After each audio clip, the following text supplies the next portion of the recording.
네, 화제가 되고 있는 이슈 인물과 논란에 대해서 전문가와 자세히 짚어보겠습니다. 염건우 명지대 경찰 행정학과 교수 나오셨습니다. 네, 어서 오세요. 안녕하세요. 자, 앞서 저희가 두 가지 사건 보도를 해드렸는데 정말 충격적입니다. 우선은 20대 남성이 10대 여학생을 성폭행하고 납치까지 벌이려고 했거든요. 네. 우선 이 사건부터 좀 정리를 해주시죠. 네, 지난 2일이었죠. 지난 2일 낮 2시경에 중랑구에 있는 한 그 주택가에서 안타깝게도 10대 여학생이 성폭행을 당한 사건이었는데요. 네. 이 그 피의자 같은 경우는 이제 24살 된 그 남성이었고, 그 남성이 이 여학생을 성폭행한 이후에 네.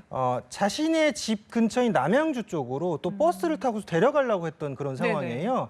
근데 그것을 이제 아무도 발견하지 못했던 이유가 옷 속에 이렇게 칼을 감추고 이제 예. 갔기 때문에 주변에서 발견하지 못했던 그런 상황인데 네. 이제 그 피해자를 같이 이제 내리려고 이제 하는 그 상황에서 네. 그래도 이 10대 소녀가 기지를 발휘해서 버스 기사에게 달려가서 도와달라고 해가지고 네. 결국은 이제 그 지금 피의자가 도주를 한 그런 상황이었죠. 근데 네. 그 도주 과정에서 또 보면 자기 집으로 가가지고 아버지 승용차를 갖고서 또 무작정 또 속초로 도주를 네. 한 상황에서 속초에서 또 이제 그 경찰의 추격에 의해서 또 검거되는 그런 네. 상황이었습니다. 모든 행동이 참 이해가 되지 않는 부분들이 굉장히 많은데 하나씩 좀 짚어보겠습니다. 그러니까 이 남성이 성폭행한 이후에 말씀처럼 대중교통을 이용해서 납치를 벌였는데 글쎄요, 납치를 벌인 이유 좀 황당했거든요. 이제 그 피의자의 진술에 의하면 피해자인 여학생에게 사과하기 위해서 납치를 했다라고 지금 진술을 하고 있는데 상식적으로 납득이 안 가는 부분이고요. 네. 또 이 피의자 같은 경우에 지금 자신이 거주하는 남양주 집보다 더 많은 그 정류장을 지나쳤다는 그런 경찰의 조사 결과가 있어요. 네. 그렇다라고 하는 것은 이제 결국은 추가적인 범행을 의도했다라고 볼 수가 있는 거죠. 추가적인 범행. 네, 뭐 예를 들어 2차 성폭행이라든지 아니면 좀 조심스러운 말씀이지만 예를 들어 증거를 인멸하기 위해서 더 이상의 행동까지 할 수 있는 그런 추가 범행을 계획하고 있었다라고 볼 수가 있을 것 같습니다. 참 안타까운데 어쨌든 그 전에 이 여학생이 기지를 발휘를 한 건데요. 지금 저희가 좀 영상을 준비를 했으니까 영상을 좀 보면서 얘기를 하겠습니다. 이 범인의 행동이 다 이해가 되질 않는데 어쨌든 그 발각된 이후에 속초로 도망쳤잖아요. 근데 왜 속초로 갔을까? 이것도 참 이해가 되지 않더라고요. 보통 이 그 범죄를 저지른 범인들 같은 경우는 예. 할 수 있는 것이 몇 개 없어요. 그러니까 일단은 경찰에 잡히길 기다리는 것과 또 도주를 하는 것과 네. 뭐 아니면 자수를 하는 여러 가지 방법들이 있는데 이 중에서 일단 도주를 선택한 범인이기 때문에 보통 도주를 하게 되면 자신이 가장 밀접한 지역 아니면 자신이 가장 편한 지역으로 도주를 하게 됩니다. 그러니까 네. 주로 이제 집이 있는 쪽, 자신의 자택이 있는 쪽으로 네. 도주를 하든지 아니면 자신이 가봤던 지역으로 도주를 하게 되는데 네. 또 그렇지 않다라고 하면은 자신이 뭐 가보고 싶었던 곳 아니면 자기가 희망하는 곳으로 도주를 하는 경우도 있어요. 그러니까 네. 지금 20대 초반의 피해자이기 때문에 네. 자기가 그 활동했던 영역이 많지는 않을 거예요. 특히나 이제 직업이 없는 무직 상태였기 때문에 그런 부분에서 자기가 이제 평소 알고 있었던 장소가 네. 속초였을 수도 있고요. 아니면 희망하는 장소가 속초였기 네. 때문에 갔을 거라고 보여집니다. 지금 영상을 보고 계신데, 그러니까 속초에서 사고가 나서 붙잡히는 그 과정을 담은 영상입니다. 근데 그 잠시 뒤에 나오겠습상입니다만 이 남성이 도망치면서 맨발 상태예요. 네. 그러니까 어떻게 보면 이런 모든 행동들이 조금 비정상적이다는 생각도 들거든요. 일단 지금 도주하는 과정상에 계속적으로 우발적으로 일어나는 행동이라고 네네. 보시면 될 것 같아요. 왜냐하면 지금 아까 남양주에서 그 신고가 들어온 이후에 속초로 도주하는 과정상에 지금 경찰에서 공조수사가 들어가서 네. 강원지방경찰청에서 지금 추적을 하고 있는 그런 상황이었고요. 네. 쫓다가 보니까 저 차의 번호판을 보고 지금 용의자다 발견했던 상태였고 그래서 본인이 이제 추격을 당하다 보니까 당황해서 도주하는 과정상에 사고가 났고 또 이제 도주하는 과정상에 또 차가 사고 나서 서버리니까 다른 차량을 탈취하려고 그랬죠. 근데 이제 참 다행인 게 경찰에서 즉각적인 조치를 하고 검거를 했기 때문에 네. 추가적인 피해가 또 발생하지 않았던 사건입니다. 네. 지금 이 남성이 아까 뭐 발도 나갔지만 전자발찌를 착용하지는 않았는데 과거에 성범죄 전력이 있다고 합니다. 이것도 좀 충격적이에요. 이 전자발찌에 대해서 지금 좀 그 어떤 부분이 있냐면 예. 성폭력범이라고 일단 제가 얘기를 할게요. 성폭력범이 만약에 이제 재범을 저질렀을 경우 아니면 전자발찌를 차고 있을 때 또 범행을 저질렀던 그런 죄질이 나쁜 경우에 이제 전자발찌를 차게 되는데요. 네. 지금 이 피의자 같은 경우는 전자발찌에 해당이 없는 그런 상황이었어요.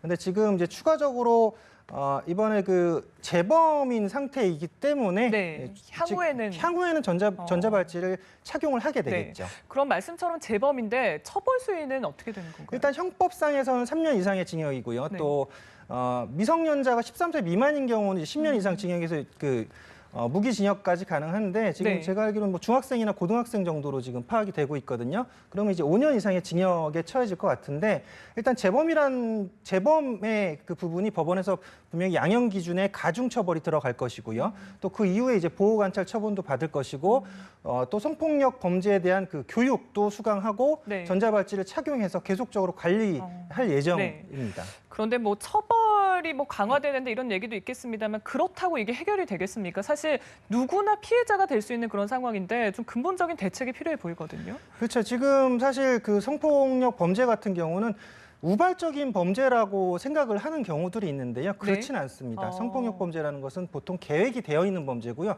이번 사건 같은 경우도 대상에 대해서는 묻지마 범죄라고 할 수가 있거든요. 대상을 물색하진 않았죠. 근데 본인이 집에서 흉기를 챙겨갖고 서울에 범행 대상을 이미 물색하러 떠났다라는 것은 본인이 지금 범행을 계획하고 있었다라는 것이거든요. 그러니까 성범죄자들은 이미 범행을 다 계획을 하고 있습니다. 또 성범죄자들 같은 경우는 특히 이제 정신질환이 한 30% 해당되는 경우들이 있어요. 그러니까 네. 주로 이제 성에 대해서 좀 집착적인 증세를 보이는 경우들이 있는데 이런 경우에 이제 그 우리가 갖고 있는 지금 처벌이나 검거 이런 것도 중요하지만 네. 사회 안정망을 조성을 해서 또 미리 예방하는 차원으로 좀 진행돼야 될 필요성이 네. 있고요. 지금 뭐 법적으로는 성폭력 특별법이 지금 많이 강화돼서 법적으로는 좀 그래도 좀 다행히 지금 처벌 수위가 좀 높아졌는데 이런 사회 안전망을 좀 다시 좀 점검할 필요가 있다고 보여집니다. 네, 알겠습니다.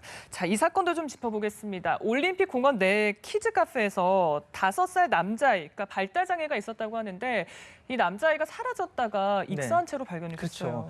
발달 장애가 있기 때문에 사실은 부모의 그 도움이나 감독이 없이는 사실은 다니기가 힘든 그런 아동이었고 네. 이 3일 오후 2시에 지금 실종이 됐어요. 그리고서 다음 날 4일 오전 9시 36분께 발견이 됐는데 네. 200m 떨어진 그 몽촌 호수에서 발견이 됐는데 이 호수가 좀 굉장히 좀 커요. 근데 사실은 하루 정도 거의 지금 12시간 이상 지금 실종이 됐던 상태인데 네. 발견 못했다는 게 사실 이해가 안 되는 부분이죠. 그러니까요. 근데 여기 지금 CCTV가 또 굉장히 많이 네. 설치가 되어 있어요. 거의 뭐 450여 대가 네. 설치되어 있는 CCTV가 있는데 문제가 이 CCTV들이 지금 실내에만 설치가 돼 있었다는 점이 가장 큰 문제예요. 아니, 저렇게 넓은데 실내에만 있었다고요? 그게 이제 CCTV가 이제 두 가지 형태가 있습니다. 네. 그러니까 공공 장소에 설치하는 CCTV의 종류가 있고 또 이제 개인적 장소에 설치하는 CCTV 종류가 있는데 여기는 이제 대중들이 많이 다니는 공공 장소이기 때문에 네. 제한이 없어요. 그러니까 개인적인 CCTV 같은 경우는 이제 주택이나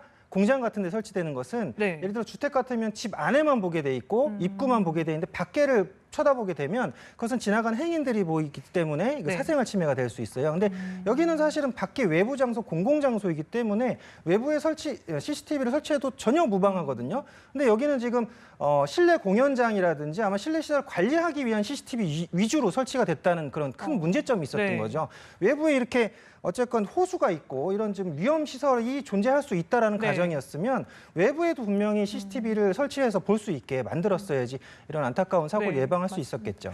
그래서 안내 방송을 했다고 하는데 네. 사실 뭐 아이에다가 맨발로 돌아다니고 또 발달 장애가 있으니까 한 번쯤 눈여겨볼 수 있잖아요. 근데 그렇죠. 신고가 한 건이 없었다고 하네요. 그 주변에 이제 진술들을 들어보면 그 행사가 여러 건이 있었더라고요. 뭐 아이돌 콘서트도 있었고 여러 네. 가지 또 행사들이 있어가지고 그 행사들의 소음으로 인해서 이 안내 방송을 들은 분이 한 분도 없었다라고 지금 얘기가 나오고 있어요. 근데 이제 외국 같은 경우를 보면 이렇게 실종 사건에 대해서는 무조건적으로 1순위로 처리를 하거든요. 그러니까 이런 실종 사건이 발생을 하게 되면 지금 여기서 지금 우리가 그 대처할 수 있는 방법은 일단은 소음을 줄였어야죠. 그러니까 그 공연했던 그 상황에서도 공연을 잠시 중단하든지 아니면 그 소음을 좀 줄일 수가 있거든요. 데시벨을 줄여서 네. 안내 방송을 여러분들이 듣게 해서 결국은 발견했어야 되는 그런 상황인데 이런 부분에서 제대로 대처하지 못한 그런 안전 매뉴얼의 부실과 또 불감증이 여실히 네. 드러난